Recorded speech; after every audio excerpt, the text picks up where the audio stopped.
ஜூலை 9 வந்து இன்ஸ்டாகிராமில் ஒரு ஸ்டோரி போட்டிருந்தோம். ஆமாம், இந்த மாதிரி கொஸ்டின்ஸ், டவுட்ஸ், டெக்னிக்கல் சம்மந்தமாக ஏதாச்சும் இருந்துச்சுன்னா கேளுங்க.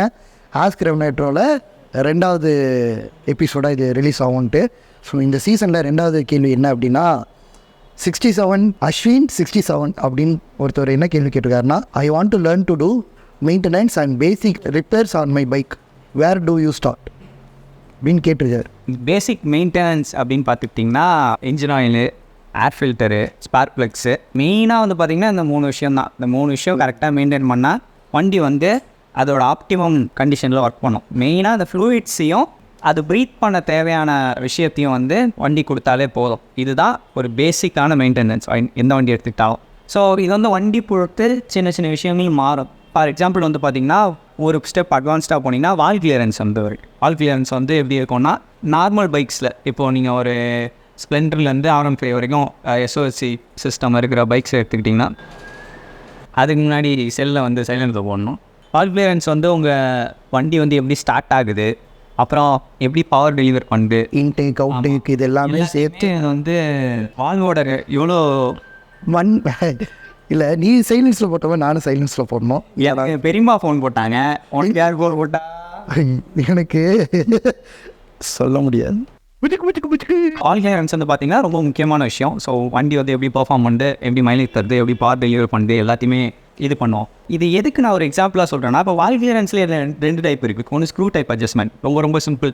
ஆனால் ஒரு 3000 5000 கிலோமீட்டர்ஸ்க்கும் அட்ஜஸ்ட் பண்ணணும், செக் பண்ணி அட்ஜஸ்ட் பண்ணணும். ஆனால் இன்னொன்று வந்து பார்த்தீங்கன்னா shrimp type adjustment. Shrimp type adjustment வந்து 15,000க்கு ஒன்ஸ் வந்து செக் பண்ணணும்.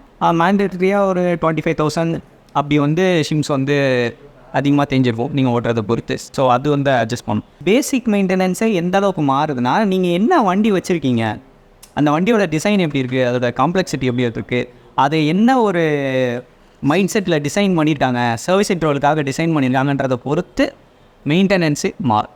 இப்போ ஒரு டிஃப்ரெண்ட் சிசிக்குமே அந்த ஒரு மெயின்டெனன்ஸ் லெவல் வந்து மாறும், டிஃபிகல்ட்டிஸ் இருக்கும்.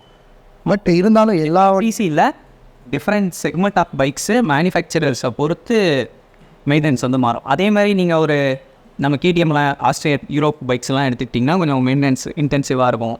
ஜாப்பனீஸ் வண்டிலாம் பார்த்துக்கிட்டீங்க, ஒரு யமா வண்டியோ ஹோண்டா வண்டியெலாம் எடுத்துக்கிட்டிங்கன்னா மோசமாக மெயின்டைன் பண்ணால் கூட அது பாட்டு ஓடிக்கிட்டு இருக்கும். மேனுஃபேக்சரரோட ஃபிலாசபிலேயே வந்து பார்த்திங்கன்னா மெயின்டெனன்ஸ் மாறும். அதை நான் ஒத்துக்கிறேன். என் டியோ நான் மோசமாக தான் மெயின்டைன் பண்ணேன், ஆனால் நல்லா தான் ஓடுது. ஸோ இப்போ வந்து பேசிக் மெயின்டெனன்ஸ்னு வந்து பார்த்திங்கன்னா நிறையா விஷயம் இருக்குது. உங்கள் ஓனர்ஸ் மேனுவல், எல்லாரோட ஓனர்ஸ் மேனுவலும் எடுத்து படிச்சிங்கன்னா அதில் வந்து ஒரு பெரிய லிஸ்ட்டே இருக்கும். கௌதம் வந்து லிஸ்ட்டு எழுதியிருக்கான், வாசிப்போம். ஸோ ஃபஸ்ட்டு வந்து பார்த்திங்கன்னா இன்ஜின் ஆயில் இருக்குது. இன்ஜின் ஆயில் வந்து போக தான் செய்யும், அதுக்கு எதுவும் பண்ண முடியாது. ஆனால் அது வந்து ஒரு குறிப்பிட்ட கிலோமீட்டர்ஸ்குள்ளார என்ன மேனுவல் ரெக்கமெண்ட் பண்ணுறாங்களோ அந்த ரெக்கமெண்டட் இன்ட்ரோல்ஸ், அது ஓனர்ஸ் மேனுவல். டயரோட ஏர் ஃபில்டர், அப்புறம் கிளச் அட்ஜஸ்ட்மெண்ட், கிளச் ப்ளே வந்து கிளச் அட்ஜஸ்ட் பண்ணணும். அப்புறம் பேட்ரி, ஆமாம் பேட்ரி ஆஃபீஸாக செக் பண்ணிகிட்டே இருக்கணும் அப்பப்போ. அதுவும் இந்த லைட்லாம் டிம்மாக வச்சு கண்டுபிடிக்கலாம்ல பேட்ரி இருக்கு. பேட்ரி மாடர்ன் பைக்ஸில் பேட்ரி போகிறது வந்து கண்டுபிடிக்கிறது கஷ்டம், ஏன்னா அதை காம்பன்சேட் பண்ணுறது நிறைய விஷயங்கள். ஒரு ஸ்ட்ரகிள் எடுத்து ஸ்டார்ட் பண்ணுறதுனாலே நம்ம கண்டுபிடிச்சிடலாம். அப்புறம் பிரேக் ஃப்ளூயிட், ஆமாம் பிரேக் ஃப்ளூயிட் கூலண்ட்லாம் வந்து பார்த்திங்கன்னா ஒரு குறிப்பிட்ட கிலோமீட்டர்ஸ். அப்புறம் ஸ்பார்க் ப்ளக் இருக்குது. தென் சஸ்பென்ஷன் லிங்கேஜ். ஆமாம் சஸ்பென்ஷன் லிங்க், அதாவது பார்த்திங்கன்னா இது போக நிறையா மெயின்டைன் பண்ணக்கூடிய விஷயங்கள் நிறையா இருக்குது வண்டியில். நீங்கள் சஸ்பென்ஷன் எடுத்துக்கிட்டிங்கன்னா ரியர் சஸ்பென்ஷனில் லிங்கேஜ் புஷிங்லாம் சொல்லுவாங்க, அதெல்லாம் நிறையா ஷோரூம்ஸில் மாற்றுறதே கிடையாது. ஸோ அதையும் வந்து செக் பண்ணணும், அதையும் வந்து ஓன் அவுட் இருந்துச்சுன்னா மாற்றணும். சில வண்டிகளில் அதை வந்து லூப் பண்ணுற மாதிரி இருக்குது. ஸோ மெயின்டெனன்ஸ்னு எடுத்துக்கிட்டிங்கன்னா ரொம்ப வண்டி பொறுத்து மாறும். உங்கள் யூசர் மேனுவல் வந்து நீங்கள் கண்டிப்பாக படிக்கணும். ஏன்னா ஒரு வண்டியோட யூசர் மேனுவல்லையும் வந்து பார்த்திங்கன்னா ஒரு பெரிய லிஸ்ட்டு டேப்லர் காலம் போட்டு ஒரு லிஸ்ட்டு கொடுத்துருப்பான், செக்கு, ரிப்ளேஸு, இன்ஸ்பெக்டன்ட்டு. ஸோ என்னென்ன விஷயம்லாம் எப்போல்லாம் செக் பண்ணணும், எப்போல்லாம் மாற்றணுன்றது ரொம்ப ஈஸியாக அதை பார்த்து நமக்கு தெரிஞ்சுக்கலாம். ஒரு சர்வீஸ் நம்ம விடும்போதும் வந்து பார்த்திங்கன்னா ஒரு ஓகே இது மாற்றினாங்களா இது மாற்றலையான்னு நம்மளும் ஒரு ட்ராக் வச்சுக்கணும். வெறும் ஒரு சர்வீஸ் சென்டர் வந்து நம்ம போய் வண்டி விட்றோம் அவ்வளோதான் முடிஞ்சிருச்சு, அவங்க எல்லாத்தையும் பார்த்துப்பாங்கன்னு நினைக்கக்கூடாது. ஏன்னா சர்வீஸ் சென்டர் வந்து நிறையா வண்டி எடுக்குது, 1-2 மிஸ் ஆகும். ஸோ நம்ம வண்டியில் என்ன பண்ணியிருக்கணும், என்ன பண்ணணும்னு தெரிஞ்சுக்கிறது ரொம்ப பெரிய விஷயம். அதுவுமே ஒரு சர்வீஸ் மேனேஜர் வந்து நம்மளை பார்த்து ஒரு ரெஸ்பெக்டோடு நடத்துகிறதும், இவங்க விஷயம் தெரியுதா அப்படி சொல்கிறதுக்கும் அவங்க உங்கள் வண்டியை வந்து சர்வீஸ் பண்ணுறதுக்கும் வித்தியாசமாக இருக்குது. அதுக்கு நான் நீங்கள் அங்கே போயிட்டு ஆனால் அவங்க கொஞ்சம் உஷாராகி நமக்கு இன்னும் கொஞ்சம் கூட நல்லா பண்ணி கொடுத்துருவாங்க. ஓகே, இப்போ நம்ம என்னலாம் பண்ணணும்? ஒரு வண்டி நம்ம வாங்கிட்டோம், யூஸர் இன்றைக்கி வந்து ஜென்ரல் மெயின்டெனன்ஸே ஒரு ஆயில் சேஞ்சே வந்து பார்த்திங்கன்னா ஒரு காமன் பர்சன் பண்ணோன்னா அது கஷ்டமாக இருக்குது. ஒரு எக்ஸாம்பிளுக்கு எம்மா வண்டி எடுத்துக்கிறோம், MT-15 RM5 எடுத்துக்கிட்டோம்னா அதுக்கு நிறைய பெரிய பிரச்சனை என்னென்னு வந்து பார்த்தீங்கன்னா கீழே வந்து ஆயில் நட்டு வந்து ஒரு மாதிரி சாக்கெட் போட்டு தான் கலக்கணும். நான்லாம் அந்த தப்பு பண்ணியிருக்கேன். வண்டி வாங்கின புதுசில் நீங்கள் என்னடா ஆயில் மாற்றுறது, நானே மாற்றுறேன்டான்னு சொல்லிட்டு ரெஞ்சை வச்சு சுற்றினா 2 சுற்று முடிஞ்சு போச்சு, ஸ்பின் ஆகிடுச்சு. ஈஸியாக கிடைக்கிற டூல்ஸில் ஹோம் டூல்ஸில் வந்து ஜென்ரல் மெயின்டெனன்ஸ் பண்ணக்கூடாதுன்றதுக்காக மேனுஃபேக்சரர் வந்து நிறைய விஷயங்கள் நீங்களே அதை பண்ணக்கூடாதுன்னு சொல்லி பண்ணுறாங்க. அட்லீஸ்ட் ஜென்ரல் சர்வீஸ் ஆகுது எல்லாருமே பண்ணுற மாதிரி இருக்கணும். என் கை அழுக்காகிறது எனக்கு பிரச்சனை இல்லை அப்படின்னா என்னால் ஒரு சிம்பிள் செட் ஆஃப் டூல்ஸை வச்சு என்னால் ஒரு ஜென்ரல் சர்வீஸ் பண்ண முடியுது அப்படின்னா தான் அந்த வண்டி வந்து என்னை பொறுத்த வரைக்கும் எனக்கான வண்டி. ஒரு பைக்கில் நம்ம என்ன மாதிரி விஷயங்கள்லாம் ஜென்ரலாக நம்மளே மெயின்டெனன்ஸ் பண்ணலாம்? சரி, ஏர் ஃபில்ட்ருமே இப்போ ரொம்ப கஷ்டமாயிடுச்சு. டேங்க் எங்கே வருது நிறைய வண்டியில். செயின் அட்ஜஸ்ட் பண்ணலாம், செயின் அட்ஜஸ்ட் கூட பண்ண முடியல நிறைய வண்டியில். செயினை தொடக்க வேணால் செய்யலாங்கிறீங்களா? மூவ் பண்ணலாம், இவ்வளோ தான் ஈஸியாக வச்சுருக்காங்க. ஆயில் ஃபில்ட்ரு வந்து ஒரு எக்ஸப்ஷன், நிறைய வண்டியில் ஈஸியாக தான் இருக்கும், ஆக்சஸ் ஈஸியாக தான் இருக்கும். அது ஸ்க்ரூ டைப் ஆயில் ஃபில்டர் இருந்துச்சுன்னா இன்னும் ஈஸி. உங்களோட ஸ்கில்லை ஒரு பொறுத்து தான் இருக்குது. உங்கள் வண்டியோட சர்வீஸ் மேனுவல் இருந்துச்சுன்னா தான் நீங்கள் வந்து வண்டியில் கை வைக்கிறத நான் ரெக்கமெண்ட் பண்ணுவேன். அப்படி இல்லைனா ஆன்லைனில் ஏதாவது வீடியோ இருக்குது, ரிலேபிளான வீடியோ இருக்குன்னா அதை பார்த்து நீங்கள் ஃபாலோ பண்ணலாம். பட்டு தெரியாமல் நீங்கள் வண்டியில் வந்து ஆயில் சேஞ்ச் பண்ணுறது கூட ட்ரை பண்ணாதீங்க. ஆனால் ஒரு வேலை நாங்கள் திடீர்னு அதையும் கூட ஒரு வீடியோவாக பண்ணுறதுக்கான வாய்ப்புகள் இருக்குது. இது ஒரு வண்டிக்கும் கௌதம் வந்து எப்படி ஆயில் மாற்றுவது என்று இருக்கிற லட்சம் வண்டிக்கும் போடுவோம். லட்சம் வண்டிக்கும் வேணாம், ஆனால் ஒரு பிராண்ட் எடுத்துகிட்டு அந்த ஒரு பிராண்டு எப்படி பார்த்தாலும் நீ வந்து ஒரு அவங்களுக்கு வண்டி கவர் பண்ணுற மாதிரி இருக்கும். பண்ணலாம். 200 வீடியோ வருது இல்லை, ஒரே வீடியோவில் 200 வண்டி வருது. 1 hour வீடியோவா ஃபுல்லாக பிளேலிஸ்ட் மாதிரி? சரி, இப்போ வந்து பிரச்சனை அதுதான்.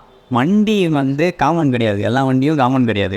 ஒரு பிராண்டுக்குள்ளேயே ஒரு செட்டாக ஒரு இன்ஜின் கோடு இருக்க வண்டிங்க வந்து ஒரு மாதிரி மெயின்டைன் பண்ணோம், இன்னொரு இன்ஜின் கோடு இருக்கிற வண்டிங்க வந்து இன்னொரு மாதிரி மெயின்டைன் பண்ணோம். இன்னும் நிறையா வண்டி வந்து ஸ்டாப் பண்ணிடுவோம். பஜாஜ்லாம் வந்து பார்த்திங்கன்னா நிறைய சீரீஸ் வந்து இறக்குவாங்க. அவங்களோட போர்ட்ஃபோலியோவே ரொம்ப வைடாக இருக்கும். என்ன ஆகுதுன்னா அவங்க டெக்னீஷியனுக்கே இந்த வருஷம் வந்த வண்டியில் என்ன பண்ணணும்னு தெரிய மாட்டேது. ஒரு குறிப்பிட்ட இயருக்கு அந்த வண்டியில் நானே வந்து 2019 தான்ப்பா, நீ என்னப்பா 17 வந்த 4 வால் டிஸ்கவர் வசிக்கிற, அது எப்படி இருக்கு ரெண்டு கூட எனக்கு தெரியாது பண்ணுற அளவுக்கு போயிட்டுருக்கு. அது உங்களுக்கு தெரியலனா ஒரு நல்ல சர்வீஸ் சென்டரையோ, ஒரு நல்ல சப்போஸ் உங்களுக்கு கம்பெனி சர்வீஸ் இருக்கும்னா நல்ல ஒரு வெளியில் இருக்க சர்வீஸ் பர்சனையும் நீங்கள் பிடிச்சி வச்சுக்கிறது ரொம்ப நல்லது. ஸோ மெயினாக நீங்கள் என்ன பண்ணணும் வந்து பார்த்தீங்கன்னா வண்டியோட ஃப்ரண்ட்லேருந்து ஆரம்பிக்கும். டயர்ஸ் இருக்குது, ஃபஸ்ட்டு டயர்ஸை ஏர் ப்ரெஷர் வந்து ரெகுலராக அட்ஜஸ்ட் பண்ணணும். பிசி பவுண்ட்ஸ் பெர் ஸ்கொயர் இன்ச். ஆமாம். அதுக்கப்புறம் அது பார்த்திங்கன்னா ஃபோக்ஸ் இருக்குது. ஃபோக் ஆயில் வந்து கரெக்டான ஒரு உங்கள் ரெக்கமெண்டட் ஆயில் இதில் மாற்றணும்.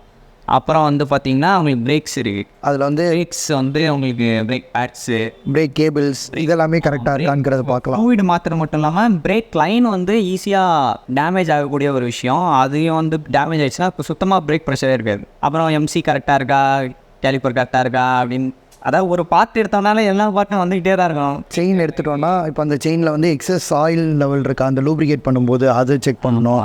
ஸோ ஃப்ரண்ட்லேருந்து பின்னாடி மட்கார்டு வரைக்கும் எல்லாமே மெயின்டைன் பண்ணக்கூடிய பார்ட்டு தான்.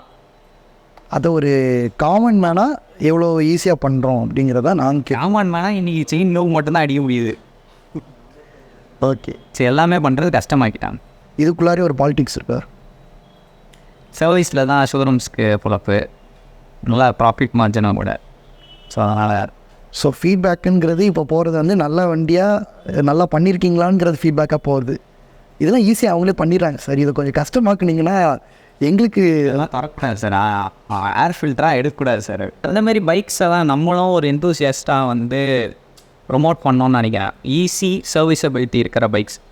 உங்களுக்கு நீங்கள் வந்து ஒரு லாங் ரைட் போகிறீங்கன்னா நீங்கள் வந்து ஒரு சர்வீஸ் சென்டர் தான் டிபெண்ட் பண்ணி இருக்கணும்னு அவசியம் இல்லை. ஜென்ரல் செட் ஆஃப் டூல்ஸை வச்சு என்னால் வந்து ஈஸியாக எங்கே வேணால் என்னால் வண்டியில் சின்ன சின்ன பிரச்சனையை ரெடி பண்ண முடியும்னா ரொம்ப நல்லது.